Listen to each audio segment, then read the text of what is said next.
Si se ronger les ongles n'est qu'une manie passagère pour certains, d'autres y trouvent véritablement refuge et voient en ce geste une solution anti-stress face aux aléas du quotidien. La survenue de cette mauvaise habitude peut néanmoins être responsable de conséquences néfastes pour l'organisme, qui dépassent son côté inesthétique. Faisons le point sur ces causes, ces risques et les meilleurs moyens de s'en débarrasser. Onychophagie. Pourquoi se ronge-t-on les ongles? Généralement acquises durant l'enfance, ces formes les plus sévères toucheraient principalement les enfants et les adolescents.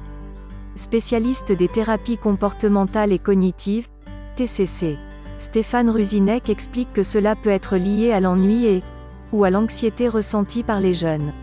Un trouble qui peut perdurer jusqu'à l'âge adulte et s'ancrer dans le quotidien. Si l'onychophagie ne se manifeste qu'à un âge plus avancé, elle est généralement liée au stress, poursuit l'expert. Notamment au travail, aux problèmes de couple ou encore aux états anxieux liés à la situation financière. En effet, la respiration se fait plus lente et plus profonde pendant qu'une personne se ronge les ongles. Une habitude qu'il peut donc être difficile d'abandonner. Il évoque également l'aspect pratique qui consiste à se raccourcir les ongles car ils n'ont plus la même fonction qu'autrefois, lorsqu'ils servaient au cours d'activités ou de combats. Ainsi, l'onychophagie relèverait plus aujourd'hui de comportements innés ou acquis très tôt, car dès l'enfance, nous avons généralement tendance à porter nos mains à notre bouche. Quant à savoir si cette manie relève du TOC ou de l'addiction, Stéphane Ruzinek explique que les chercheurs optent plus pour un comportement compulsif. Pour autant, un état de manque peut parfois être constaté chez les individus qui tentent d'y mettre un terme. Quels sont les risques pour la santé? Si on a tendance à la percevoir comme une mauvaise manie, il faut savoir que l'onychophagie n'est pas sans risque pour l'organisme, sans oublier les ongles et les dents qui pâtissent de ce trouble. Interrogés par le magazine Health, des experts présentent les diverses conséquences qui peuvent en découler. 1. Les dents et les gencives peuvent s'abîmer. Selon la dentiste Gigi Menech, des fragments d'ongles peuvent toucher le tissu gingival et provoquer une inflammation ou encore une infection. Si elle admet que ce cas de figure est peu commun, il n'en est pas pour autant improbable, met-elle en garde.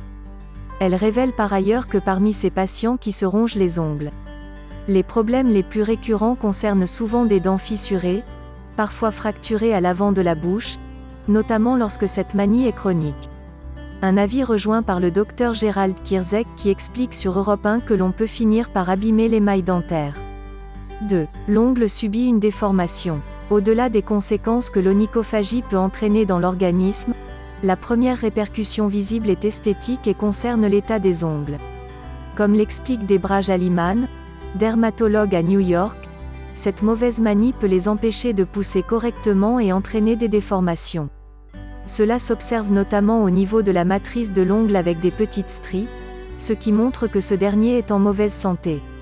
3. L'ongle peut s'infecter. Se ronger les ongles peut augmenter les risques d'infections bactériennes sous l'ongle, notamment la paronychie, qui se caractérise par des rougeurs, des gonflements et la présence de pus, indique le docteur Jaliman.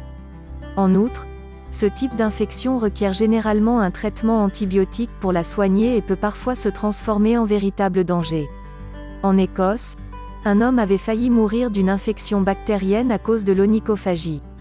Il a dû se faire opérer en urgence et a perdu son ongle définitivement. Des risques de mycose au bout des ongles sont également possibles, avertit le docteur Kierzek, notamment lorsque l'on finit par arracher un bout de peau. 4. Les bactéries peuvent entraîner des troubles digestifs. Si les médecins insistent autant sur le fait de se laver correctement les mains et de manière régulière, c'est parce que ces dernières sont constamment au contact d'objets pouvant favoriser la transmission de bactéries. Ces dernières peuvent alors proliférer en dessous de l'ongle et atteindre l'organisme lorsque nous portons nos doigts à notre bouche. Explique le docteur Kierzek, qui alerte contre les troubles digestifs qu'ils peuvent occasionner. Une enseignante américaine avait même mené une expérience en classe pour montrer aux enfants l'importance de se laver les mains, étant donné que ces derniers ne sont pas toujours conscients des risques d'une mauvaise hygiène.